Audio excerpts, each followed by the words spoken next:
पे तो सबसे कम क्रियाशील जो धातु होगा वो क्या हो जाएगा, गोल्ड, जिसको लोहा कहा जाता है, सॉरी सोना कहा जाता है। यही कारण है कि आभूषण वगैरह में इसका प्रयोग किया जाता है। मैंने सोना के बारे में बता रहा था कि ये 3 तरह के सोने पाए जाते हैं। अब तो एक होता है 24 कैरेट के, जो कि सबसे बेहतर सोना होता है और काफी कॉस्टली होता है। दूसरा होता है बच्चों 22 कैरेट की, तो 24 कैरेट से थोड़ी सी कम, उसमें जो है ना बहुत कम अशुद्ध चीज मिलाया जाता है। और सबसे खराब सोना जो होता है वो 22 कैरेट का।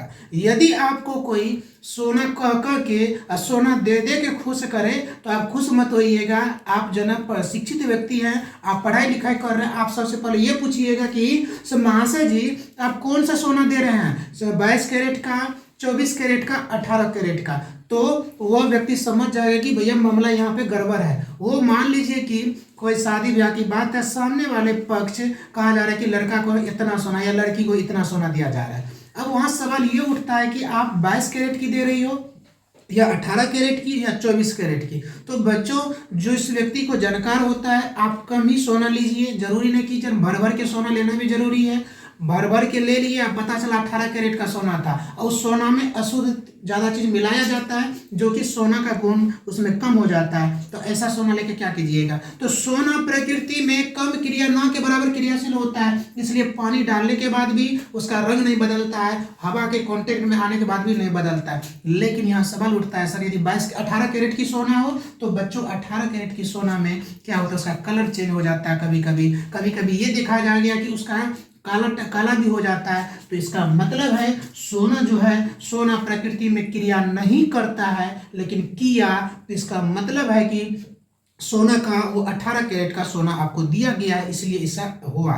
तो इससे बेहतर है कि भर भर के सोना ना लिया जाए, 18 कैरेट वाला लिया जाए तो 24 कैरेट वाला। 24 कैरेट वाला सोना आपको उसमें बिल्कुल शुद्ध मात्रा शुद्ध होता है, इसलिए उसका ज्यादा पैसा भी लिया जाता है। अब दुकान पे जाने के बाद आपको, अब दुकानदार भी सामने वाले कस्टमर को देखता है। जैसे मान लीजिए कि 2 लेडीज गई और सोना खरीदने के लिए, एक लेडीज उसमें शिक्षित है और दूसरी लेडीज को उसके सोना के बारे में पता नहीं है। तो दुकानदार वाले बोला कि किस तरह का सोना लेना है। तो एक बोली कि महाशय जी आप सस्ते वाला सोना दीजिए, तो वो 18 कैरेट का सोना देगा दुकान वाले। और उसी में से शिक्षित जो महिला है वो बोली क्या थोड़ा सा कॉस्टली दीजिए, उसको ही पता नहीं कैरेट वगैरह, 18, 22, 24 नहीं है। तो ऐसी स्थिति में बच्चा क्या होता है, तो ऐसे स्थिति में वो क्या करता है, दुकानदार सस्ता के चक्कर में 18 कैरेट का सोना दे देता है। और आप खुश हो जाते हैं कि वो एक सोना जो बोल रहा था इतना दाम है और एक सोना इतना सस्ता दे दिया। तो बच्चों सस्ता का मतलब है कि 18 कैरेट का सोना दे रहा है, कॉस्टली है तो इसका मतलब है क्या, वो 24 कैरेट का सोना है। यदि थोड़ा सा न कम है न ज्यादा है, इसका मतलब वो 22 कैरेट का सोना है। यदि आप 24 कैरेट का सोना नहीं ले सकते हैं तो बच्चों आपको 22 कैरेट का ही सोना लेना चाहिए, कभी भी 18 कैरेट का सोना नहीं लेना चाहिए। उससे बेहतर है कि आप चांदी ले लीजिए, चांदी का जो आभूषण में बेस्ट होता है। उसके बाद देखिए सिल्वर के बारे में बता दिए, वो प्रकृति में रिएक्ट कर जाता है, प्रकृति में ये भी जो क्या करता है अभिक्रिया करता है, जिसके कारण कलर हो जाता है। मरकरी इसको कोई मतलब नहीं होता है, ट्यूबलाइट में भर दिया जाता है, आपके शरीर का तापमान जो मापा जाता है उसमें माप दिया जाता है। तो यहाँ से कितना प्रश्न बनेगा, यहां से आपको घुमा के प्रश्न बनेगा। सबसे ज्यादा क्रियाशील तो पोटासियम, यही कारण है कि विस्फोटक कहा जाता है, पटाखे में, बम में यूज किया जाता है, माचिस की तिल्ली में यूज किया जाता है। उसके बाद सबसे कम क्रियाशील तो सोना के बाद चांदी। दिमाग को रिलेट कीजिए, पूछेगा तो आपको किसके किसके बारे में पूछ सकता है। पोटासियम सोना, 2 ऊपर को उठा लिया, 2 नीचे के उठा लिया, बीच को कोई मतलब नहीं होता है। बीच को यह पूछा जा सकता है आपको क्रियाशील है या नहीं है। जब आपको इतना यदि प्रश्न को पकड़ के रखना है तो ये जितना तत्व लिखे हैं ना इसको याद कर लीजिए। यदि पूछ दिया सबसे ज्यादा तो आपको याद होना चाहिए पोटेशियम, अब पूछ दिया सबसे कम तो सोना। अब बीच की बात करते हैं तो ये भी क्रियाशील होता है लेकिन कम होता है, इसलिए ऐसे आपको याद रखना पड़ेगा। अब नेक्स्ट पॉइंट की बात करते हैं बच्चों, यहाँ पे आता है कि ये बायोलॉजी का टॉपिक है। ये बायोलॉजी, ये 10th 12th दोनों आपको पढ़ना ही पड़ेगा, इससे आप नहीं भाग सकते। 12th में तो इसको पूरा एक्सप्लेन किया है, 11th में भी इसको पढ़ना होता, 12th में भी पढ़ना होता, 10th में शुरुआत होता है, थोड़ा सा दिया है, तो क्यों ना इसको समझ लिया जाए ढंग से। अब हम बात करते हैं, लिखे पाचक ग्रंथि। बच्चों पाचक ग्रंथि का मतलब क्या है, हमारे भोजन को पचाने में जितने भी ग्रंथि होता है उसके बारे में जानेंगे। फिर समझिए, मैंने हेडिंग डाला है पाचक ग्रंथि। इसका मतलब है कि हमारे शरीर में कुछ ऐसे ग्रंथि है जो भोजन को डाइजेस्ट करने में, भोजन को पचाने में हेल्प करता है, तो उस ग्रंथि के बारे में जानेंगे। उसके बाद इस ग्रंथि से कौन कौन से रस निकलता है, जो रस हमारे भोजन को पचाने का काम करता है, वो जानेंगे। तो बच्चों ये 10th 12th दोनों को जो है ना, दोनों के लिए इंपॉर्टेंट है, महत्वपूर्ण है, और यहाँ से प्रश्न बनेगा, समझिएगा बारीकी से। देखिए आपको जो पेपर के हिसाब से तो समझना ही है, आपको ज्ञान भी होनी चाहिए। देखिए शिक्षा अलग चीज है। शिक्षा का मतलब है कि आपने बुक पढ़ ली, आपने ये पता कर लिया कि ये प्रश्न का ये जवाब होगा, ये हो गया शिक्षा।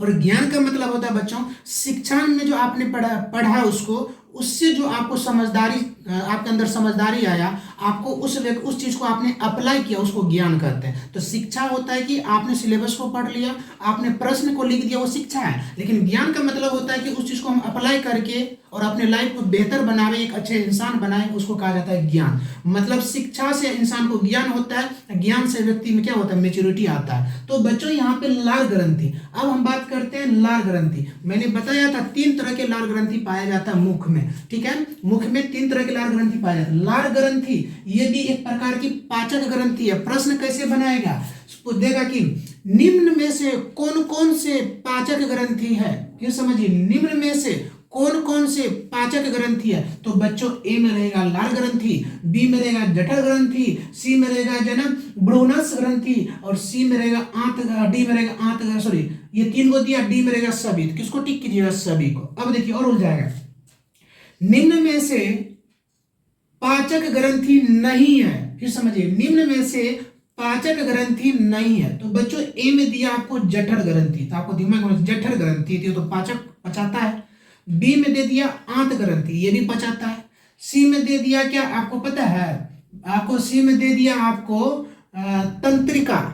तंत्रिका कहाँ, ये जो होता है तंत्रिका, ये पचाने का काम करता है। बकलोल सब ये जन पचाता है ना, ये तो सोचने के लिए मजबूर करता है। तो सी में दे दिया आपको जन क्या, तंत्रिका, और डी में दिया आपको यकृत। डी में क्या दिया आपको, डी में जो यकृत दिया, आपसे प्रश्न क्या पूछा है, क्या उस सी में दे दिया, आपको दिया था, सी में दिया था आपको तंत्रिका, और डी में दिया आंत ग्रंथि। बच्चों आपका प्रश्न क्या था, आपका प्रश्न ये था कि निम्न में से कौन से पाचक ग्रंथि नहीं है। तो मैंने ए में दिया था आपको जठर, बी में दिया था लार, और सी में दिया तंत्रिका। तो ये सब आपको मतलब प्रेजेंट ऑफ माइंड मतलब आपका दिमाग सोच पाता है कि नहीं।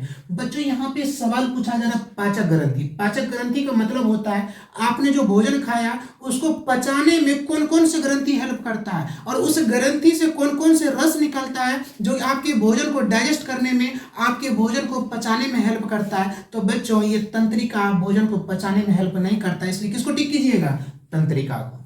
अब बात करते हैं सर लार ग्रंथि। लार ग्रंथि से कौन सा रस निकलता है, आपको पता होनी चाहिए। ग्रंथि का मतलब होता है कि उससे स्रावित होना, ऐसे रस निकलता है जो आप जो भोजन करते हैं, मान लीजिए आपने रोटी चावल दाल खाया, ठीक है, तो आपके अंदर जो ग्रंथि है उस ग्रंथि से रस निकलता है, वो रस आपके भोजन में जाके मिलता है, तब जाके आपके भोजन पचता है। यही कारण है कि किसी किसी व्यक्ति में जब ये जो है ना पाचक ग्रंथि सही से काम नहीं करता है, वो व्यक्ति खाना खाया उल्टी जैसा हो रहा है, वोमिटिंग हो जा रहा है, भोजन नहीं पच रहा है, तो वो डॉक्टर के पास जाता है। डॉक्टर को बोलता है डॉक्टर साहब जब मैं खाना खाता हूँ तो लगता है उल्टी हो जाएगा, खाने की इच्छा नहीं होती है। तो बच्चों उसके शरीर में जो ये पाचक ग्रंथि होती है, उस पाचक ग्रंथि से रस निकलना बंद हो जाता है। तो डॉक्टर एक सीरम देता है, एक जो है ना उसका जो है ना ये क्या कहते हैं उसको सिरप देता है, और सिरप रहता है, वो सिरप क्या करता है, जब उसको कहा जाता है 3 टाइम पीने के लिए, जब उस सिरप आप पिएंगे आपके शरीर में जो पाचक ग्रंथि है उस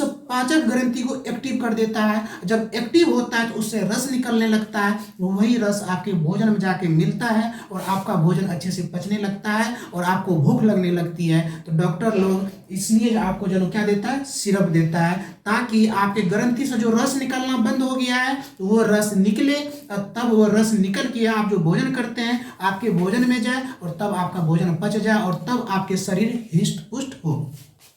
तो बच्चों लार ग्रंथि से कौन सा रस निकलता है? तो टाइलिन। याद रखिएगा, बार बार पूछा हुआ प्रश्न है, लार ग्रंथि 3 बार अभी तक पूछा गया ये प्रश्न है। ये जो मैं ये छोटा सा टेबल है, पाचक ग्रंथि से कौन कौन सा रस निकलता है। तो बच्चों लार ग्रंथि सर कहाँ पाया जाता है? हमारे मुंह में। अभी जो मान लीजिए मुंह में जो थूक होता है वो लार ग्रंथि का एक क्या है? निकला हुआ रस होता है। सर लार ग्रंथि से क्या निकलता है? टाइलिन। क्या निकलता है? टाइलिन। सर ये टाइलिन क्या करता है ये बताइए। तो बच्चों टाइलिन जब आप भोजन को मुख में डालते हैं, इसको बोला जाता है मुख गुहा। आपने भोजन के मुंह में डाला, उस भोजन को आपने चबाया, उसको जब चबाते हैं तो देखे होंगे वो भोजन चिपचिपा हो जाता है। मतलब जितना आप भोजन को चबाएंगे उतना ही क्या मिलेगा आपके भोजन में? टाइलिन। यही कारण है कि बाबा रामदेव, यही कारण है कि जितने अच्छे अच्छे डॉक्टर है कहा जाता है कि भोजन को चबा के खाइए। इसका मतलब ये है बच्चों, आप भोजन को जितना चबाएंगे उस भोजन में उतना ही क्या मिलेगा? टाइलिन। और टाइलिन क्या है बच्चों? ये लार ग्रंथि से निकलने वाला रस है। क्या है? लार ग्रंथि से निकलने वाला रस है। यही कारण है कि जब उसको चबा के खाएंगे उसमें टाइलिन मिलेगा, वो भोजन आपका अच्छे से पच जाएगा। आपको 2 घंटा 3 घंटा के बाद फिर भूख लग जाएगी। आप एक दिन ऐसा करके देखना, आप भोजन कर उसको निगल के खा लीजिए, आपको लंबा समय तक भूख नहीं लगेगी। कारण क्या पता है बच्चों? आपके जो शरीर में आपके शरीर में जो ग्रंथि है उस ग्रंथि से रस निकला ही नहीं, उस ग्रंथि से जो रस वो आपके भोजन में मिला ही नहीं, तो वो आपको भोजन डाइजेस्ट नहीं होता है। और लेकिन किसी दिन आप चबा के खाना देखना, 3 घंटा के बाद ही आपको भूख लग जाएगी, क्योंकि उसमें पाचक रस आ गया। तो प्रश्न कैसे बनता है? लार ग्रंथि से कौन सा रस निकलता है? तो टाइलिन। याद रखिएगा, लार ग्रंथि से कौन सा रस? टाइलिन रस। उसके बाद कहते हैं जठर ग्रंथि। सबसे इंपॉर्टेंट बात है जठर ग्रंथि, मतलब एग्जाम वाले का फेमस प्रश्न यहां से। जठर ग्रंथि से कौन कौन सा रस निकलता है? देखिए, पेप्सिनोजन। कौन सा निकलता है? पेप्सिनोजन। रेनिन, याद होनी चाहिए। रेनिन क्या करता है? रेनिन, आप छोटे बच्चे को दूध पिलाते हैं, उल्टी करता है, दही बन के आता है। कौन? उसके छोटे बच्चे में रेनिन ज्यादा पाया जाता है। मैंने पिछले वाले वीडियो में मैंने बताया था, छोटे बच्चे में क्या होता है? रेनिन ज्यादा पाया जाता है। रेनिन है क्या सर? ये जठर ग्रंथि से निकलने वाला रस है। ये जठर ग्रंथि से, इधर ध्यान दो, जठर ग्रंथि से निकलने वाला रस है। क्या होता है? जठर ग्रंथि से निकलने वाला रस है रेनिन। लेकिन जब बच्चे से लोग बड़ा हो जाता है तो उसके शरीर में रेनिन कम पाया जाता है। यही कारण है कि बड़ों बच्चों को दूध पिला दिया जाए और जब उल्टी करेगा तो दूध ही उल्टी करेगा। लेकिन जो छोटा बच्चा देखे होंगे, मान लो क्या करती है, छोटे छोटे बच्चे को जब स्तपान कराती है या जो ना डब्बे वाला दूध पिलाती है और बच्चा 10-15 मिनट में उल्टी करेगा तो तुरंत पिलाया था दूध, उल्टी किया दही थक्का थक्का होता है, उस टाइप का। अब कारण क्या है? मैंने क्या बताया, छोटा बच्चा में रेनिन ज्यादा पाया जाता है और बड़ों में नहीं पाया जाता। इसलिए हम लोग दूध पीते हैं तो दूध उल्टी करते हैं, और बच्चा जो है ना दूध पीता है तो दही उल्टी करता है। तो ये रेनिन किससे निकलता है? तो जठर ग्रंथि से। किससे निकलता है? जठर। एक चीज और जान लीजिए, जब भी आप लोग को उल्टी वोमिटिंग होता है तो समझ जाइए कि आपका जठर ग्रंथि ठीक ठाक नहीं है, क्योंकि आपके जठर ग्रंथि से ये सब चीज नहीं निकलता। HCl, हाइड्रोक्लोरिक अम्ल, मैंने क्या बताया था बच्चों? हाइड्रोक्लोरिक अम्ल क्या करता है? आप जो भोजन करते हैं, भोजन में जितने कीटाणु विषाणु गंदगी है तो उसको मारने का काम करता है। मैंने पिछले वीडियो में बताया भी था। ये भी HCl किससे बनता है? जठर ग्रंथि। जैसे आपने सब्जी खाया और सब्जी में मानो कि खीरा आपने खाया और खीरा को अच्छे से धोया नहीं, उसमें जितने भी कीटाणु होगा आपके अंदर गया, उस कीटाणु को मारने का काम कौन करता है? HCl, हाइड्रोक्लोरिक अम्ल। ये कहां निकलता है? तो जठर ग्रंथि से। उसके बाद लाइपेज, ये भी कहां से निकलता है? जठर ग्रंथि से। बच्चों ये बायोलॉजिकल रूप से भोजन को चीप एंड बेस्ट बॉडी को ठीक ठाक रखने के लिए सबसे ज्यादा ग्रंथि यूजफुल है कौन सा? जठर ग्रंथि, क्योंकि इससे 2 चीज मुख्य निकलता है, एक तो HCl, उसके बाद रेनिन। ठीक है। अब बच्चे में मान लो कि जठर ग्रंथि नहीं है, वो बच्चे की मृत्यु हो जाएगी, दूध उसको पचेगा ही नहीं, क्योंकि बच्चे को जो सिस्टम होता है उतना मजबूत नहीं होता। हम लोग बड़े हो गए हैं तो हम लोग कुछ भी खाते हैं पचा देते हैं, बच्चा नहीं होता है, वो बच्चे की मृत्यु हो जाएगी। यही कारण है कि बच्चे में भी जठर ग्रंथि होता है, जठर ग्रंथि से रेनिन निकलता है, इसलिए जैसे उसको दूध पिलाया जाए तो दही उल्टी कर देता है। ठीक है। उसके बाद हाइड्रोक्लोरिक, जितने भी हम उल्टे सीधे चीज खाते हैं उसमें जितने भी कीटाणु होता है उसको मारने का काम करता है HCl। अब आपसे जरा सवाल कैसे पूछेगा, प्रश्न कैसे पूछेगा? जठर ग्रंथि से निकलने वाले रस कौन कौन है? ए में दिया पेप्सिनोजन, बी में दिया रेनिन, सी में दिया HCl, डी में दिया सभी। किसको टिक करेंगे? सभी को। प्रश्न घुमा देगा।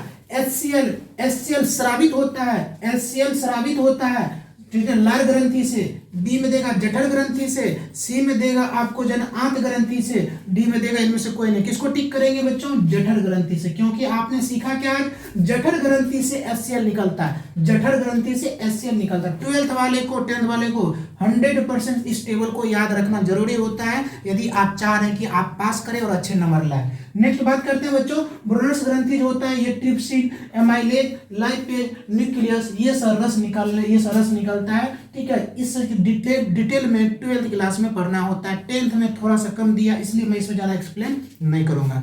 नेक्स्ट पॉइंट बात करते हैं आंत ग्रंथि। बच्चों आंत ग्रंथि भी बहुत महत्वपूर्ण रखता है। आंत ग्रंथि से आंत रस निकलता है, उसके बाद लाइपेज निकलता है, मॉल्टेज निकलता है, लेक्टेज निकलता है। इसका रिएक्शन जन अभिक्रिया 12th के बायोलॉजी में बहुत अच्छे तरीके से समझाया है।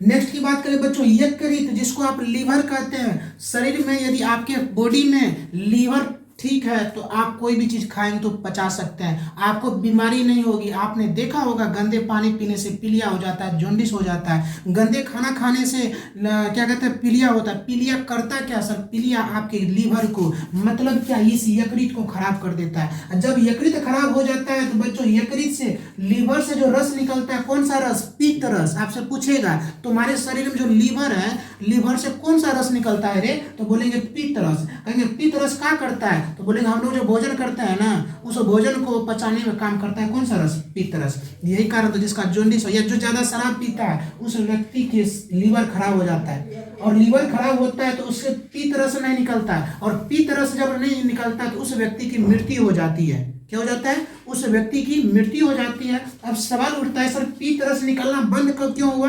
क्योंकि बच्चों उसका लीवर ही खराब है, उसका उस व्यक्ति का यकृत ही खराब है। और यकृत एक प्रकार की क्या है? ग्रंथि है। यकृत एक प्रकार की क्या है? ग्रंथि है। और इस ग्रंथि से एक रस निकलता है जिसको कहा जाता है पित्त रस। क्या कहा जाता है?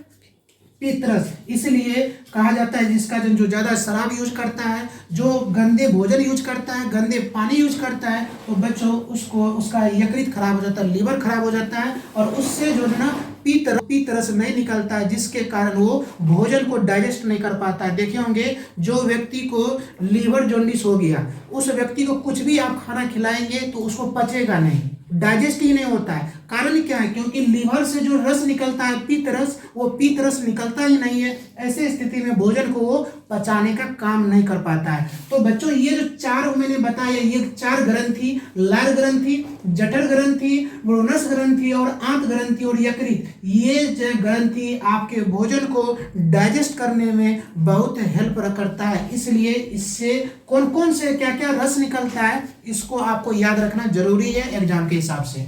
अब नेक्स्ट बात करते हैं, यहाँ पे पीएच मान की बात करते हैं। पीएच मान जैसे नींबू हो गया, उसके बाद सिरका हो गया, उसके बाद पसीना हो गया, उसके सारे का पीएच मान होता है। मैंने केमिस्ट्री में पीएच के बारे में मैंने बता चुका हूँ, 11th 12th 10th वाले को भी पढ़ा चुका हूँ और 12th वाले को भी पढ़ा चुका हूँ। आज आपको वही बताया जो 10th और 12th दोनों के पेपर में यहाँ से पीएच मान आएगा। मैंने बताया नींबू जो आप लोग खाते हैं बच्चों, नींबू का जो रस होता है उसका पीएच मान होता है 2.5। क्या होता है? नींबू का पीएच मान होता है 2.5। सिरका जो होता है बच्चों, आप लोग जो मार्केट में पीते हैं, सिरका जो है भोजन को पचाने के लिए बेस्ट होता है। सिरका जो होता है उसका पीएच मान 3.0 होता है। अब प्रश्न कैसे बनेगा सर, एग्जाम में कैसे आएगा ये बताइए। डायरेक्ट पूछेगा नींबू का पीएच मान, ए में देगा आपको 2.5, बी में देगा 3.0, सी में देगा 4.5 और डी में देगा सभी। तो याद रहेगा तब तो आप मारिएगा ना। पूछा किसके बारे में जा रहा है? नींबू। और नींबू का कितना होता है? 2.5। नेक्स्ट बात करते हैं सिरका का 3.5। पसीना, आप लोग जो गर्मी के मौसम में काम करते हैं पसीना गिरता है, आप देखे होंगे कभी उसको जो है ना एक बार जीभ से जो है ना थोड़ा सा जो है ना, या वैसे भी जब ज़्यादा काम वगैरह करते हैं तो पसीना आता है तो डायरेक्ट मुख गुहा में ही जाता है, यदि आप उसको नहीं रोके तो मुख गुहा में जाता है। देखे होंगे 4.5 और नमकीन जैसा लगता होगा पसीना, और कोई ऐसा कहे कि मुंह में पसीना चलिए जाता है तो उसका पीएच मान कितना? 4.5। कितना होता है? वर्षा का जो पानी होता है उसका पीएच मान 5.6। यहाँ मिट गया, लिख देता हूँ। कितना होता है बच्चों? वर्षा का जो पानी होता है, वर्षा का पानी का पीएच मान 5.6। पेशाब जो होता है, व्यक्ति का पेशाब का पीएच मान पूछा गया प्रश्न है, 2017 का पूछा हुआ प्रश्न, याद रखिएगा। पेशाब का पीएच मान 6.0, पेशाब का पीएच मान 6.0। दूध, आप लोग जो दूध खाते हैं उस दूध का पीएच मान 6.5। उसके बाद आंसू, ये जो लड़की लोग जो ना गंगा यमुना जो गिराते रहती है, थोड़ा सा कुछ डांट दो बस, उसका पीएच मान कितना 7.4। पता है ये लोग जानबूझ के भी रोती है क्योंकि वो जन पसीना मुंह में जाता तो नमकीन लगता है। उसका पीएच मान कितना होता है बच्चों, उसका पीएच मान 7.4 होता है। ना होगा तो कभी लड़का लोग चख के देखना, खूब मजा आता है। 7.4 होता है बच्चों। आंसू का पीएच मान कितना होता है 7.4। उसके बाद खून, तो यहाँ दूध का कितना हो गया बच्चों, यहाँ पे थोड़ा सा सीधा सीधा नहीं लिखा है इसलिए दिक्कत हो रहा है। दूध का पीएच मान कितना 7.3, ठीक है। और आंसू का पीएच मान 7.4। एक डिजिट आगे पीछे हो, यहाँ उल्टा की बात करते हैं तो इसका 7.3, और खून का बात करते हैं 7.4। पित्त का मतलब होता है 7.5, तो 7.5 पित्त। आपको मैंने बताया पित्त कहाँ से निकलता है, यकृत से। यकृत से जो रस निकलता है पित्त, उसका पीएच मान कितना होता है 7.5 से 8.5। देखिए यदि बीच में रेंज देना 7.5 से 8.8, मान लीजिए दे दिया 7.8 तो उसको भी ठीक होगा। मतलब इसके बीच में 7.5 से 8.8 के बीच में जो आएगा ना वो सब सही होगा। मिट्टी, किसान लोग जो खेती करते हैं वो जो मिट्टी होता है बच्चों, मिट्टी का भी पीएच मान होता है 7 के आसपास। कितना होता है 7 के आसपास होता है। और आप लोग का जो शुद्ध जल, आप लोग जो पानी पीते हैं ये याद रखिएगा, शुद्ध जल का पीएच मान 7 कितना होता है 7.0। क्या याद रखेंगे, या 7 ही बोलिएगा तो चलेगा या 7.0 बोलिएगा तो चलेगा। तो बच्चों ये आज जो मैं बताया हूं 10 नंबर आप इसको वीवीआई कर लीजिएगा, आपको 10 नंबर कोई नहीं काटेगा। इससे 2 प्रश्न 3 प्रश्न, यहां से 2-3 प्रश्न उठाएगा। ये 4 टेबल बनाया हूं, 4 टेबल रख लीजिए कि एक टेबल से 2 या 3। मैंने शुरू में ही बताया था आपको 10 नंबर से कम तो नहीं आएगा इस टेबल से, 10 से अधिक आ सकता है, 15 भी हो सकता है, लेकिन 10 से कम नहीं आएगा। इसलिए इसको अच्छे से आप वीडियो ऑब्जेक्टिव बना के अच्छे से इसको याद कीजिएगा ताकि आपके एग्जाम में प्रश्न नहीं छूटे। बच्चों ये वीडियो आपको अच्छी लगे तो लाइक और सब्सक्राइब जरूर करें। Thank you.